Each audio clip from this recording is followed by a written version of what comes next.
அன்பிற்கினியவர்களுக்கு வணக்கம். தஞ்சையிலிருந்து உங்கள் வி சிவா. இன்றைய சிறுகதை ஒரு நிழல் நிஜமாகிறது. மணி 12. உஷா உஷாரானாள்.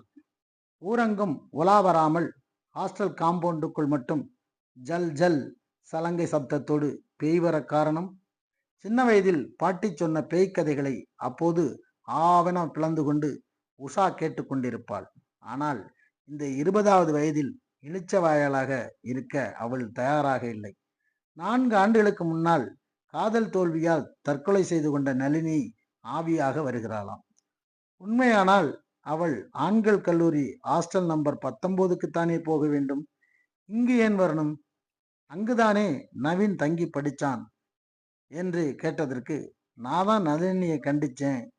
ஒரு வகையில என் மேல கூட நளினிக்கு கோபம் இருக்கலாம், நானே நிறைய தடவை பார்த்திருக்கிறேன் என்று வார்டன் ஜெயலட்சுமி சொன்னபோது உஷா நம்ப மறுத்தாள்.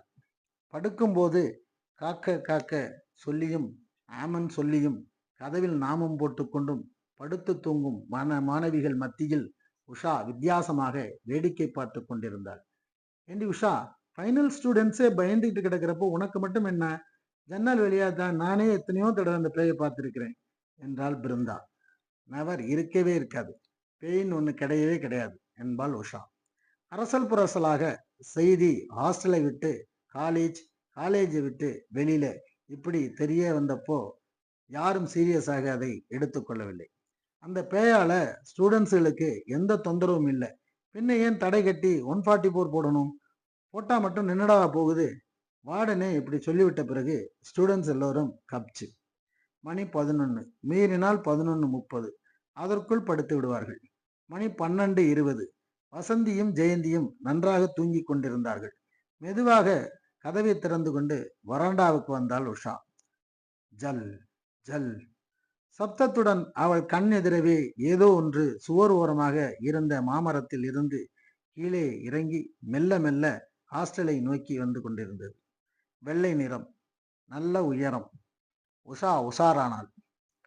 பேய் வலதுபுறமாக திரும்பி மெல்ல காற்றில் தவழ்வது போல் இருந்தது. கண்களை கசக்கி விட்டு கொண்டாள் உஷா. கூடவே வராண்டாவில் பதுங்கி பதுங்கி முன்னேறினாள். பேய் இப்போது வார்டன் அறைக்கு முன்னால் பிரவேசித்துக் கொண்டிருந்தது. வார்டன் அறைக்கதவு இப்போது திடீரென திறந்து கொள்ள பேய் உள்ளே நுழைந்து கொண்டது. உடனே அறைக்கதவும் சாத்தி கொண்டது. பேய் ஏன் வார்டன் அறைக்குள்? அவசரமாக முன்னேறினாள் உஷா. அறைக்கு வெளியே காதுகளை கூர்மையாக்கி கொண்டு கேட்டாள். எந்த சப்தமும் வரவில்லை. அப்படியானால் புதிராக இருந்தது. அங்கிருந்து வந்து தன் அறைக்கு முன்னால் சுவரில் சாய்ந்து உட்கார்ந்து கொண்டு பலவாறு சிந்தித்தாள். 1 மணி நேரம் கழித்து ஏதோ சப்தம். திரும்பி பார்த்தாள். பேய் வந்த வழியே திரும்பி போய் கொண்டிருந்தது. கொஞ்ச நேரத்தில் மாமரத்தின் அருகே போய் மறைந்து விட்டது. விடிந்து பிருந்தா வந்து எழுப்பும் வரை தூங்கி போயிருந்தாள் உஷா. உஷாவுக்கு திட்டவட்டமாக தெரிந்தது அது பேய் அல்ல என்று. ஆனால் யார் நம்புவார்கள்? நாளை மறுநாள் வெள்ளிக்கிழமை. பேயை நேருக்கு நேர் சந்திக்க தயாரானாள் உஷா. வெள்ளியும் வந்தது, இரவும் வந்தது. கூடவே எதிர்பார்த்தபடி பேயும் வந்தது. வார்டன் கதவும் திறந்தது. பேய் உள்ளே நுழைய தூண்மறைவில் நின்ற உஷாவும் சட்டென உள்ளே நுழைந்தாள். நுழைந்தவள் பட்டண லைட்டை போட அவளை கீழே தள்ளிவிட்டு தாண்டி குதித்தோடிய பேய் இருளில் சென்று மறைந்தது. பதட்டத்துடன் வார்டன் ஜெயலட்சுமி. வேர்த்து போய் வார்டன் நின்றாள். உஷா, நீ எப்படி இங்கே? தடுமாறிய வார்த்தைகள். மேடம், இதுதானே அந்த பேயே? என்னை மன்னிச்சிடு உஷா, கைகளை பிடித்து கொண்டாள் வார்டன். இது பேய் இல்லை, என் கணவர். அதிர்ந்தாள் உஷா. கணவரா? உங்களுக்கு கல்யாணமே ஆகலையே? 40 வயசே கடந்துட்டாங்கன்னு தானே எல்லோரும் பேசிக்கிறாங்க என்றால் வியப்பாக உஷா. ஆமா, கல்யாணமே ஆகலைதான். இப்போ ஓடினாரே அவர், பல வருஷங்களுக்கு முன்னே இங்க வீட்டுல யாரும் இல்லாத ஒரு ராத்திரியில திருட நினைச்சு சுவரேறி குதிச்சு உள்ளே வந்தவர். என்னையே திருடிட்டாரு. தோற்று போன நான் என்னை ஏத்துக்க சொல்லி அவரிடமே மன்றாடினேன். அப்ப சிறு சிறு குற்றங்களை செய்துட்டு ஜெயிலுக்கு போய் வந்துகிட்டு இருந்தாரு. உன்னை என்னால கல்யாணம் செஞ்சுக்க முடியாது, ஆனா கடைசி வரைக்கும் கண்களாங்காம வச்சு காப்பாற்ற முடியும்னு சத்தியம் செய்து கொடுத்தார். விஷயம் தெரிஞ்சு என்னோட அப்பாவும் அம்மாவும் தற்கொலை செஞ்சுக்கிட்டு செத்து போயிட்டாங்க. நான் அனாதை ஆயிட்டேன். அவரோட உதவியாலும் என்னோட சொந்த முயற்சியாலும் படிச்சு வாடனானேன். பகிரங்கமா கல்யாணம் செஞ்சுக்க முடியல, தகுதிகள் தடுத்தது. அவரும் என்னோட கௌரவத்துக்கு களங்கம் வரக்கூடாதுன்னு சொல்லிட்டார். ஆனா அவர் திருட்டையும் விடலை. பகிரங்கமா சந்திச்சுக்க முடியல, எங்களால குடும்பம் நடத்த முடியல.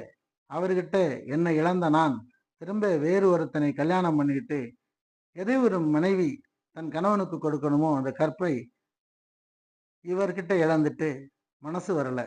அதுக்காகத்தான் இந்த பேய் நாடகம். வாரத்துல 2 நாள் வருவார், சந்திச்சுக்குவோம். இது வெளியில தெரிஞ்சா அசிங்கமாச்சேன்னு தான் இப்படி ஒரு புரளியை கிளப்பி விட்டுட்டேன். நீயும் ஒரு பொண்ணு தானே, என்னுடைய உணர்ச்சிகளை புரிஞ்சுக்கிட்டு இருப்பேன்னு நினைக்கிறேன் என்றாள். கண்களில் கண்ணீர். தேம்பி தேம்பி அழுதாள் வார்டன். ஆறுதலாக அவள் கைகளை பற்றி கொண்டாள் உஷா. உஷா மறுநாள் எல்லோரிடமும் சொல்லிக் கொண்டிருந்தாள், நானும் நேற்று இரவு அந்த பேயை பார்த்ததாக. நன்றி. இந்த சிறுகதை பிடிச்சிருந்துன்னா லைக் பண்ணுங்க, உங்க மேலான கமெண்ட்ஸை பதிவிடுங்க. இது வரைக்கும் நம்ம சேனலை சப்ஸ்கிரைப் பண்ணலனாக்கா சப்ஸ்கிரைப் பண்ணி வச்சுக்கோங்க. பெல் ஐக்கானை கிளிக் பண்ணி வைங்க. அப்போதான் நான் போடுற கதைகள் உங்களுக்கு நோட்டிஃபிகேஷனாக வரும். நன்றி, வணக்கம்.